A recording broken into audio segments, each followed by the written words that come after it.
মা, আজকে আমি স্কুলে যাব না। আচ্ছা, তাহলে আমি আজকে স্কুলে যাব না মা।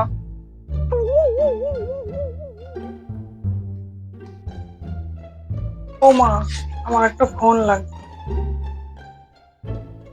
আমারও একটা ফোন লাগবে মা। হ্যাঁ রে, দিদি যখন যা করবে তোকেও কি তাই করতে হবে? হ্যাঁ, দিদি যা করবে আমিও সবসময় তাই করবো।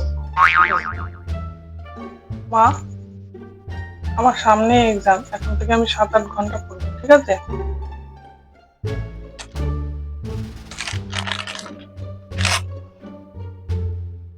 মান্তু, তুইও বসে যা বই নিয়ে।